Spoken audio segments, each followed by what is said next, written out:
22절까지의 말씀, 저와 한 절씩 번갈아 읽으시고 마지막 52절 말씀 함께 읽도록 하겠습니다. 그 다음 안식일에는 온 시민이 거의 다 하나님의 말씀을 듣고자 하여 모이니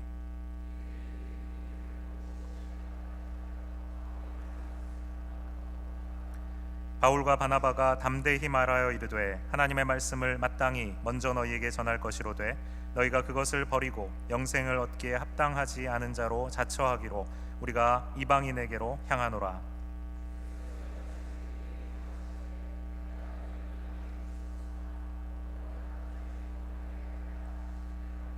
이방인들이 듣고 기뻐하여 하나님의 말씀을 찬송하며 영생을 주시기로 작정된 자는 다 믿더라. 이에 유대인들이 경건한 귀부인들과 그 신의 유력자들을 선동하여 바울과 바나바를 박해하게 하여 그 지역에서 쫓아내니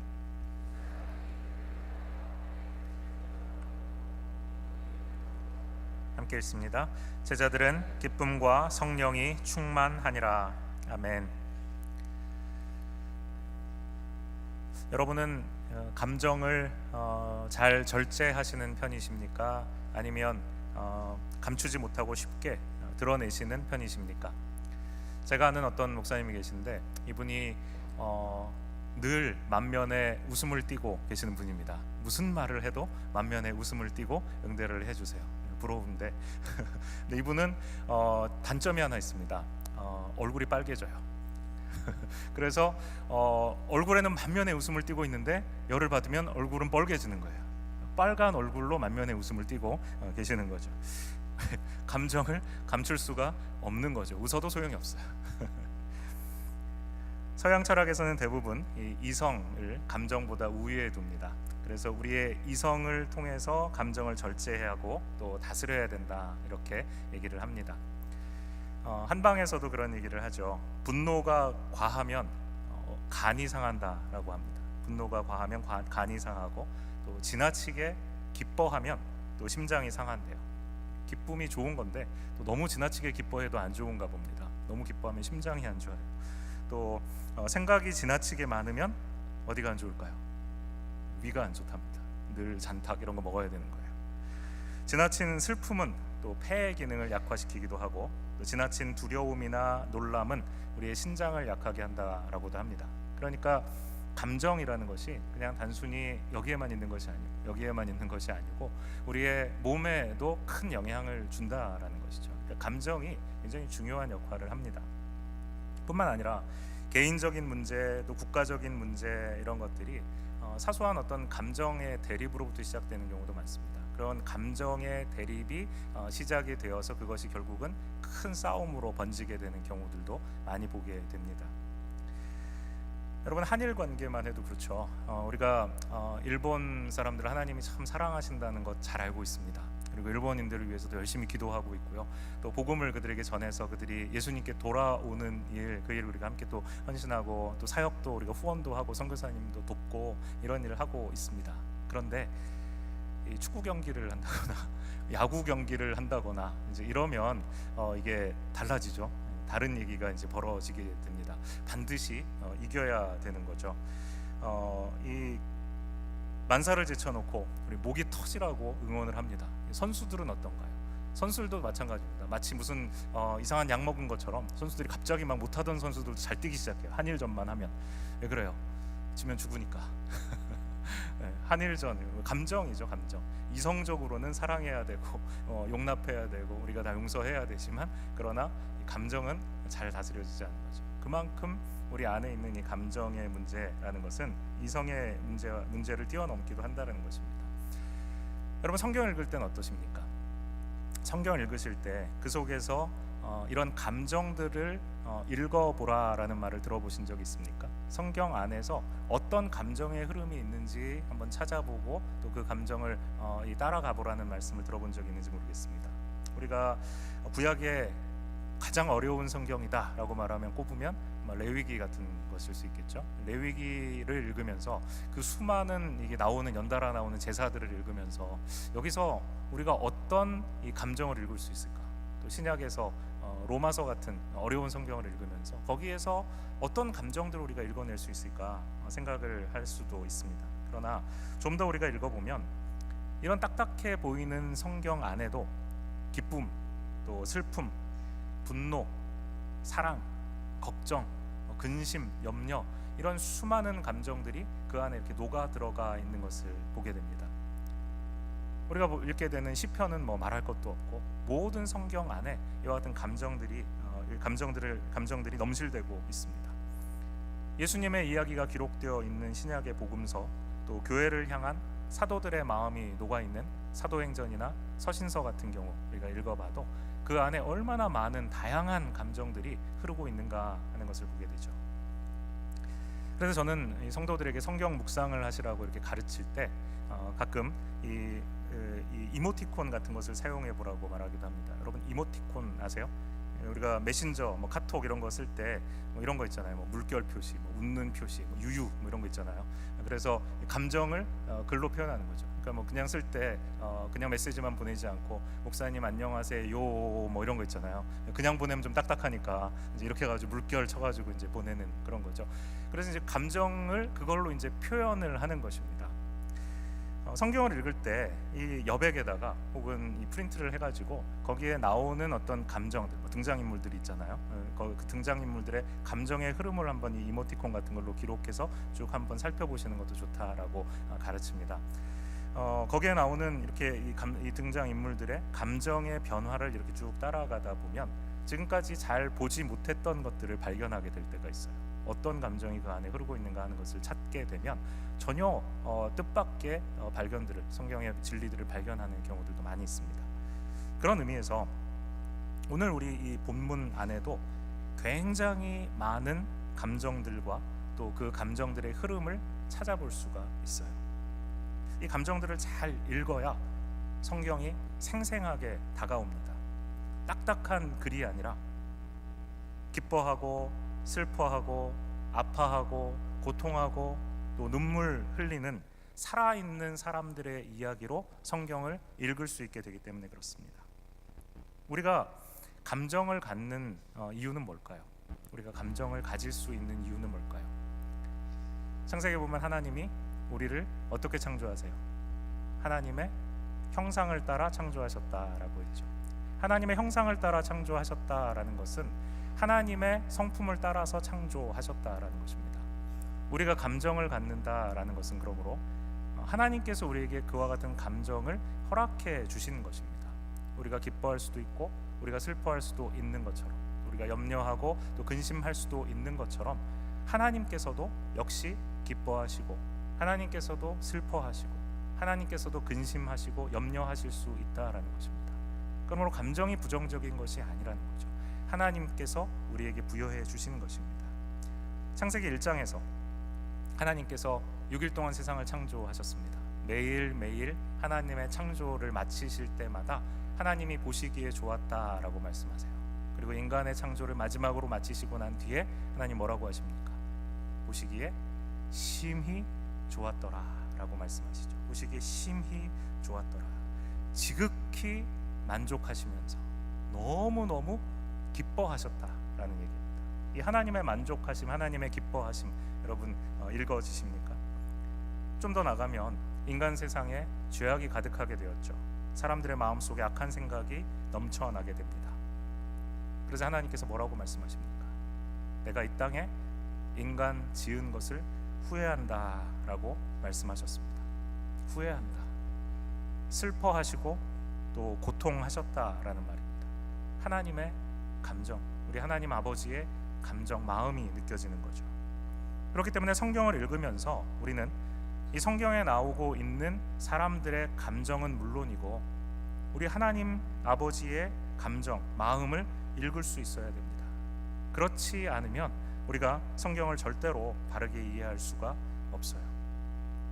오늘 우리가 읽은 본문 여러 등장인물들이 나옵니다. 비시디아 안디옥의 회당에 갔을 때 두 부류를 두고 사도 바울이 설교했다고 했죠.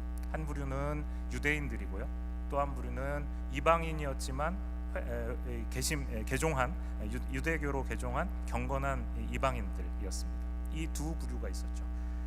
그래서 유대인들, 이방인들, 그 다음에 그곳에서 말씀을 지금 전하고 있는 바울과 바나바와 같은 제자들, 그리고 그 모든 일들을 지금 주관하고 계시는 하나님 아버지, 이렇게 여기에 나오는 인물들이 나오는데, 거기에 나오는 이 인물들의 여러 감정들이 있습니다. 하나님 아버지의 마음이 이 속에 녹아 있습니다. 이것을 통해서 우리가 이것을 살펴보면서 오늘 바로 이와 같은 본문 속에서 또 그 본문 안에 나오는 여러 가지 감정들을 통해서 우리에게 하나님께서 말씀하시고 계시는 바로 그 하나님의 뜻을 함께 찾아가 볼 수 있으면 좋겠습니다. 사도 바울과 바나바 일행이 비시디아 안디옥의 회당에 들어갔습니다. 그들에게 예수 그리스도에 대한 복음을 전했습니다. 예수 그리스도의 십자가, 예수 그리스도의 그 부활, 그리고 그를 믿어야만 영생에 이른다라는 이 복음을 전했습니다. 이 말씀을 들은 유대인들과 경건한 이방인들이 얼마나 이 말씀에 흥분했는지 몰라요.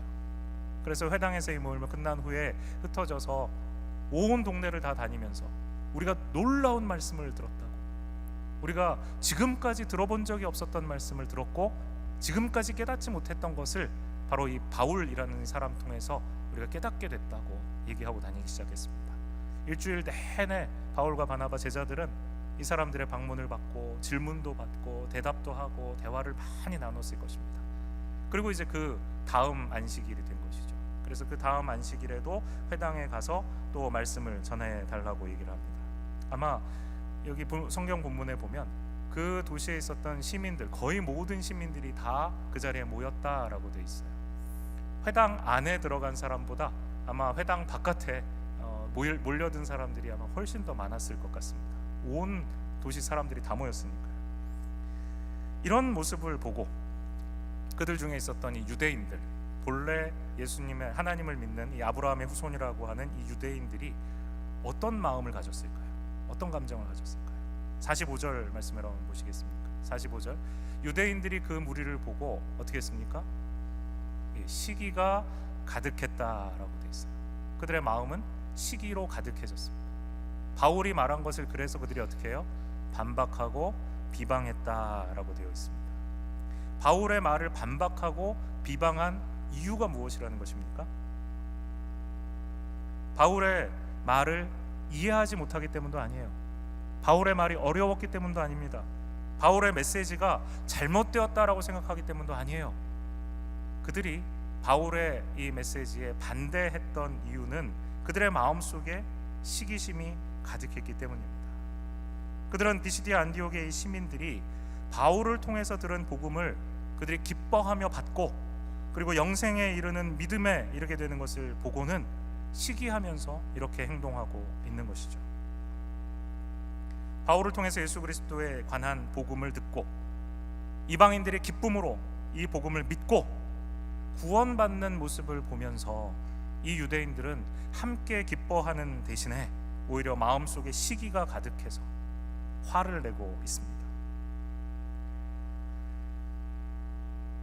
여러분, 예수님께서 말씀하신 여러 가지 비유 중에 아버지에게서 유산을 받아서 타국에서 다 탕진하고 거짓골로 돌아온 작은 아들에 대한 예수님의 비유가 있는데 기억하시죠? 너무 유명한 비유죠. 이 비유는 굉장히 간단합니다. 아버지의 마음을 아프게 하고 집을 떠났던 그 둘째 아들이 타국에서 온갖 고생을 하다가 염치불구하고 이제 아들이라 칭함도 감당하지 못하겠습니다, 그냥 종의 하나로 여겨주십시오, 이 말을 하면서 정말 거짓골이 되어서 만신창이가 되어서 아버지에게로 돌아오는 내용입니다. 누가복음 15장에도 이 비유가 나오죠. 이 비유가 원래 누구에게 예수님이 하신 말씀인지 아십니까? 누가복음 15장이 시작되면서 예수님이 지금 이 비유를 누구에게 해주시고 계시는가 하는 것이 나와요. 15장 1절과 2절에 이렇게 되어 있습니다. 모든 세리와 죄인들이 말씀을 들으러 가까이 나오니. 모든 세리와 죄인들, 이 당시의 죄인들의 대명사, 이 세리죠. 세리와 죄인들이 말씀을 들으러 가까이 나오니 바리새인과 서기관들이 수군거려 이르되, 바리새인과 서기관들이 수군거려 이르되, 이 사람이 예수님이죠. 예수님이 죄인을 영접하고 음식을 같이 먹는다 하더라라고 되어 있습니다. 자, 여기에 예수님을 포함해서 이 또 다른 예수님이 지금 말씀하고 계시는 두 부류가 나오죠. 세리와 죄인들이 있고 그룹이 있고, 그다음에 바리새인과 서기관들 그룹이 있습니다. 예수님이 이 유대인들 중에 유대인이라고 하는 바리새인과 서기관들에게 이 비유를 지금 말씀해 주시고 계시는 겁니다. 그리고 세리와 죄인들이 들으라고 이 말씀을 지금 해주시고 계시는 것이라는 것이죠. 바로 이 사람들, 특별히 바로 이 바리새인과 서기관들이 지금 예수님이 해주고 계시는 이 비유를 통해서 반드시 배워야 될 것이 있다라는 것입니다. 그것이 무엇일까요? 이 비유에 두 명의 아들이 나옵니다. 둘째 아들은 예수님이 말씀하신, 지금 예수님이 말씀하고 계시는 대상 중에 바로 이 세리와 죄인과 같은 사람입니다. 이 둘째 아들은 아버지를 떠났죠. 그리고 죄를 지었고 감히 아버지께 돌아오지 못하고 방황하고 있었습니다. 마찬가지로 지금 이 세리와 죄인들은 하나님 앞에 죄를 범한 사람들입니다. 자신들도 자기의 가슴을 치면서 저는 죄인입니다 라고 말할 수밖에 없었던 사람들입니다. 죄인들이었어요. 둘째 아들과 같은 사람들입니다. 반면에 이 바리새인과 서기관들은 큰아들과 같은 사람들입니다. 큰아들은 항상 아버지 곁에 있었습니다. 동생이 아버지의 재산을 달라고 해가지고 그 재산을 받아서 흥청망청 쾌락을 누리고 있었던 그 순간에도 이 큰아들은 아버지 곁에서 아버지의 양떼를 돌보고 아버지의 밭을 돌보고 그렇게 아버지를 섬겼던 신실한 아들이었습니다. 어느 날 큰아들이 밭에서 일하다가 집에 가까이 왔습니다. 집에서는 아버지가 이 돌아온 둘째 아들을 영접하기 위해서 성대한 잔치를 벌이고 있었습니다. 큰아들은 밖에 있다가 돌아왔으니까 영문을 몰라서 무슨 일인지 종에게 물었습니다. 종이 대답하죠. 당신의 동생이 돌아왔어요. 당신의 동생, 죽은 줄 알았던 그 동생이 돌아왔습니다. 당신의 아버지가 그 아들이 무사히 돌아왔기 때문에 지금 소를 잡고 성대한 잔치를 지금 열고 있는 거예요. 여러분, 이에 대한 이 큰 아들의 반응이 무엇이었는지 아십니까? 28절에 보면 그가 노하여 화가 났다는 말입니다. 화가 나서 들어가려고 하지 않았다는 것입니다. 분노했습니다. 아버지를 위해서 성실히 열심히 일했던 이 큰 아들은 동생에게 분노하고 자기 아버지에게 지금 분노하고 있습니다. 이 큰 아들이 이렇게 얘기합니다. 아버지에게, 제가 지금까지 아버지 곁에서 속 한 번 썩이지 않고 아버지를 모신 것이 도대체 몇 년입니까? 평생 일했잖아요. 그런데도 아버지는 저와 제 친구들을 위해서 잔치 한 번 열어주신 적이 없잖아요. 그런데 아버지 돈을 창녀들에게 다 날리고 결국 거지가 되어서 나타난 이 아들에게는 성대한 잔치를 베풀어 주시다니요. 여러분, 이 큰아들의 마음이 이해되시지 않습니까? 섭섭한 마음이 충분히 들 수 있지 않습니까? 그런데 아버지의 마음은 좀 다릅니다. 큰아들에게 얘기하시죠. 아들아, 네가 모르는 게 하나 있다. 너는 늘 나와 함께 있으니까 내가 가진 것이 다 네 것이다. 그러나 지금은 흥겨워해야 될 때고 기뻐해야 될 때다. 왜냐하면 여기 있는 네 동생은 죽었다가 살아났고 잃어버렸다가 다시 찾았기 때문이다. 아버지 얘기하시는 것입니다. 둘째 아들이 떠나간 이후에 이 아버지의 마음은 편할 날이 없었을 것입니다. 혹시라도 몸이라도 상하지 않을지, 그 타국에서 나쁜 놈들 만나서 혹시 변이라도 당하지 않을지 아버지는 날마다 잃어버린 아들 걱정에 한숨과 눈물로 세월을 보냈을 것입니다. 그런데 여러분, 이 큰아들이 얘기한 것처럼 날마다 이 아버지 곁에 있었던 이 큰아들이요, 이런 아버지의 마음을 몰랐을까요? 아버지의 염려와 걱정을 이 큰아들이 몰랐을까요? 몰랐었다면 말이 안 되죠. 큰아들도 아버지의 걱정을 분명히 알고 있었을 것입니다. 그러나 그것을 무시했던 것이죠. 이 큰아들의 마음에는 동생은 이미 죽은 사람이었던 것이죠. 잃어버린 아들을 향한 아버지의 사랑을 이 큰아들은 지금 전혀 이해하지 못하고 있습니다. 그래서 결국 동생이 돌아왔는데도 아버지와 함께 기뻐하는 대신에 시기하고 화를 내고 있어요. 여러분, 오늘 본문으로 다시 한번 돌아와 보시죠. 사도 바울을 통해서 복음이 선포되었습니다. 자신들을 하나님의 선택된 백성이라고 믿었던 유대인들은 이방인들이 바울을 통해서 선포된 이 복음을 듣고 구원받고 영원한 생명을 얻는 것을 지금 눈앞에서 지켜보고 있습니다. 타국에 가서 죽은 것이나 다름없었던 둘째 아들이 돌아와서 아버지가 주신 새 옷을 입고 금가락지를 끼고 기쁨으로 잔치에 참여하는 것을 보았던 것처럼 이 비시디아 안디옥에 셀 수 없이 많은 이방인들이 아버지 품으로 돌아와서 영생에 이르는 그 구원을 받고 있습니다. 우리 하나님 아버지가 예수님이 말씀하신 이 비유의 아버지와 같다면 지금 하나님께서는 어떤 마음이실까요?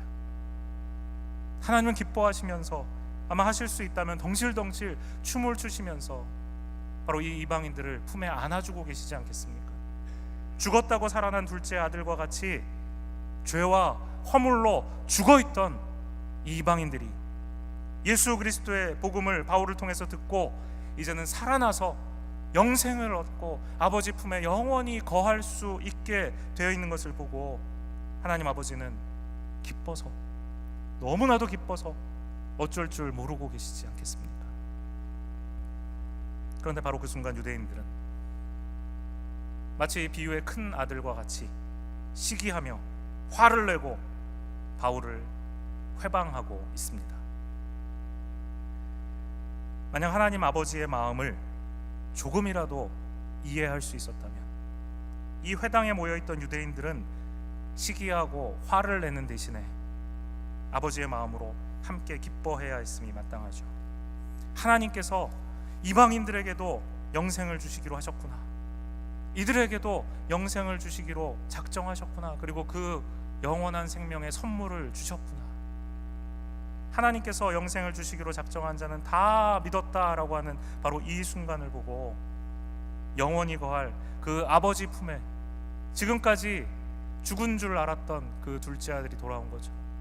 그렇게 이방인들이 돌아오는 것을 보고 함께 기뻐하는 것이 당연하지 않겠습니까? 그런데 이들, 바로 유대인들, 아브라함의 후손이라고 생각하면서 하나님이 자기들의 하나님이라고 지금까지 믿었던 그들이 오히려 아버지의 이와 같은 마음을 전혀 이해하지 못하고 있는 것입니다. 시기하고 분노하고 있는 것이죠. 하나님 아버지의 마음을 이해하지 못하는 신앙은 죽은 신앙입니다. 아버지가 기뻐하실 때 함께 기뻐하고, 아버지가 근심하실 때 함께 염려하고, 아버지께서 사랑의 마음으로 눈물 흘리실 때 그 옆에서 함께 눈물 흘릴 수 있는 사람이 하나님의 참 아들이고 딸입니다. 아버지의 마음을 이해하지 못하는 아들은 결코 아버지의 뜻대로 살아갈 수 없어요. 제가 좋아하는 찬양이 있습니다. 하나님 아버지의 마음이라는 찬양이에요. 아버지, 주님의 마음이 있는 곳에 나의 마음이 있기를 원해요. 아버지, 주님의 눈물이 고인 곳에 나의 눈물이 고이길 원해요. 아버지, 주님이 바라보는 영혼에게 나의 두 눈이 향하길 원해요. 아버지, 주님이 울고 있는 어두운 땅에 나의 두 발이 향하길 원해요. 나의 마음이 아버지의 마음 알아 내 모든 뜻 아버지의 뜻이 될 수 있기를, 나의 온 마음이 아버지의 마음 알아 내 모든 삶이 주님의 삶 되기를. 이 찬양입니다. 아버지의 마음을 알아야 나의 모든 뜻이 아버지의 뜻이 될 수 있습니다. 아버지의 뜻을 알아야 나의 온 삶이 주님이 원하시는 삶이 될 수 있습니다. 아버지께서는 잃어버린 영혼들을 바라보고 계시는데 나의 두 눈은 오직 나만 바라보고 있다면, 나에게만 향해 있다면, 죄악으로 어두운 땅 가운데 아버지께서는 슬퍼하고 계시는데 나는 내 삶의 기쁨과 즐거움만 추구하고 살아가고 있다면 나의 마음은 결코 아버지의 마음을 알 수 없습니다. 내 뜻이 결코 아버지의 뜻이 될 수 없습니다. 아버지의 마음을 이렇게 느끼지 못하는 영적인 불감증은 우리의 영혼이 심각한 병에 걸려 있다는 증거입니다. 이런 마음으로 예배를 드리는데 성령이 주시는 감격이 있을 수 없습니다. 이런 마음으로 삶을 살아가는데 제자로, 복음 증거자로 살아갈 수가 없어요. 이런 모습이 바로 내 안에 있는 아버지의 마음을 전혀 느끼지 못했던, 아버지가 기뻐하시는데도 함께 기뻐할 수 없었던 이 비시디아 안디옥의 유대인들의 모습입니다. 반면에 시기하고 회방하는 이 유대인들과는 달리 유대인들에게 핍박받고 유대인들에게 결국은 쫓겨나는 바울과 바나바 이 제자들은 전혀 다른 반응을 보이고 있습니다. 우리 함께 52절 말씀 같이 볼까요? 52절 말씀 우리 한번 읽어보겠습니다. 시작. 제자들은 기쁨과 성령이 충만하니라. 다시 한번요. 제자들은 기쁨과 성령이 충만하니라. 이것이 바로 아버지 마음을 아는 자녀들의 모습입니다. 이들을 누구라고 부릅니까? 제자들은 이라고 되어 있죠. 제자들은 기쁨과 성령이 충만하니라. 예수님의 제자가 누구입니까? 예수님의 제자는 예수님을 닮은 사람들입니다. 예수님을 닮은 사람들, 예수님과 같이 하나님 아버지께서 기뻐하실 때 함께 기뻐할 수 있는 사람, 예수님을 닮은 사람이죠. 하나님의 마음을 닮아 있기 때문에 하나님의 마음과 같은 마음을 갖는 것입니다. 겉모습만이 아니라 마음까지도 예수님의 제자는 예수님을 그대로 닮아 있는 것이죠.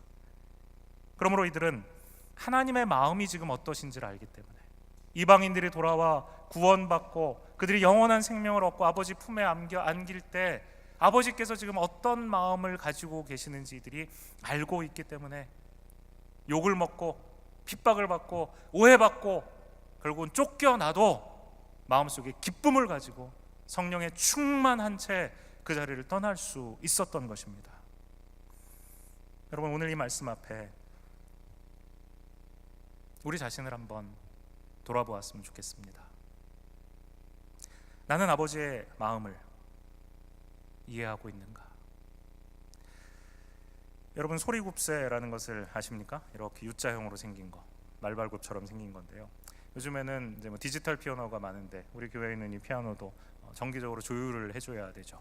이 조율을 할 때 이제 예전에는 이 소리굽새를 썼습니다. 요즘에도 쓰는 분들이 있다고 그러는데 조율하시는 분들 중에 요즘에는 이 스마트폰 같은 거 가지고 조율하시는 분도 많다고 해요. 이 소리굽새는 특정한 주파수에 이렇게 진동을 하게 돼 있습니다. 특정한 주파수를 내면서 진동을 하게 돼 있어요. 그래서 진동수가 같은 이 소리굽새 두 개를 이렇게 나란히 놓고 하나를 가져다가 나무망치로 이 소리굽새를 땡 하고 칩니다. 그리고 나서 이 소리굽새를 가까이 치지 않은 그냥 가만히 있었던 이 소리굽새를 가까이 가져가잖아요. 그럼 이 소리굽새가 같이 진동을 합니다. 이걸 공명이라고 얘기합니다. 같은 주파수의 진동이 일어나는 거죠. 하나님 아버지의 마음을 이해하는 사람, 하나님의 마음을 이해하는 사람, 하나님 아버지 곁에 설 때 아버지와 같이 공명합니다. 하나님 아버지가 눈물 흘리실 때 공명하며 같이 눈물 흘려요. 하나님 아버지가 기뻐하실 때 공명하며 함께 기뻐합니다. 제자들이 비시디아 안디옥에서 핍박받고 쫓겨나는 그 순간에 기뻐할 수 있었던 것은 하나님이 기뻐하시기 때문에 그를 닮은 제자들이 하나님과 함께 공명하고 있기 때문입니다. 오늘 이 말씀 앞에 우리 자신을 한번 비추어 보았으면 좋겠습니다. 여러분, 지금 이 순간 이 예배의 자리에서 우리 예배를 받으시고 지금 이곳에 임재해 계시는 우리 하나님 아버지와 공명하고 계십니까? 나는 내 안에 계신 하나님 아버지의 영이신 성령님과 공명하고 있습니까? 예수님의 비유의 큰아들처럼, 그 비유를 들어야 했던 바리새인과 서기관들처럼, 비시디아 안디옥의 유대인들처럼 혹시 내 마음도 딱딱하게 굳어져 있어서 하나님 아버지의 마음과 공명하지 못하는 상태가 되어 있지 않습니까? 아버지께서 기뻐하실 때 내 안에도 기쁨이 차오르고, 아버지께서 근심하실 때 나도 함께 근심하고, 아버지께서 슬퍼하실 때 나도 함께 눈물 흘릴 수 있습니까?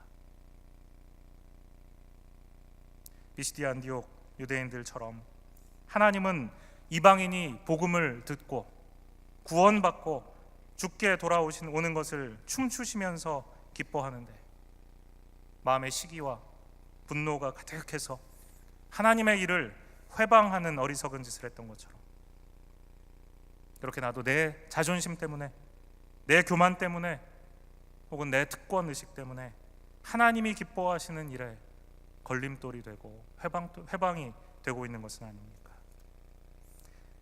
이 시간 우리 함께 주님께 간구하며 나갔으면 좋겠습니다. 내가 바라보기 원하는 곳만 바라보는 것이 아니라 아버지께서 바라보기 원하시는 곳을 바라보게 해 주옵소서. 내가 편한 사람들만 어울리는 것이 아니라 아버지께서 찾아가기 원하시는 사람들에게 다가가게 해 주옵소서. 내가 원하는 곳에만 머무르는 것이 아니라 아버지께서 가시기 원하시는 곳으로 나의 발걸음을 옮겨가게 해 주옵소서. 우리와 다른 언어, 다른 문화, 다른 종교, 다른 가치관 가지고 사는 사람들에게 아버지의 마음으로 다가가게 해 주옵소서. 이 도시, 이 지역에 우리를 두신 하나님 아버지의 마음을 이해하게 하시고 복음으로 이 도시에 빛 비추게 해 주옵소서. 날마다 이와 같이 하나님의 마음과 하나 되어서 예수님의 제자들처럼 하나님의 마음과 함께 공명하면서 기쁨이 가득하고 성령이 날마다 성령으로 충만한 삶을 살아가기를 소망하시는 여러분들 되시기를 주님의 이름으로 축원합니다. 하나님 아버지 마음이 내 마음 되길, 하나님 아버지의 뜻이 내 뜻이 되길 소망합니다. 우리 자리에서 일어나셔서 우리 찬송가 304장 우리 함께 찬송하면서 그 크신 하나님의 사랑, 나를 향하신 그 사랑, 온 땅을 향하신 그 사랑, 말로 다 할 수 없는 그 사랑, 그 사랑 우리의 마음속에 품으면서 그 아버지의 마음으로 이 시간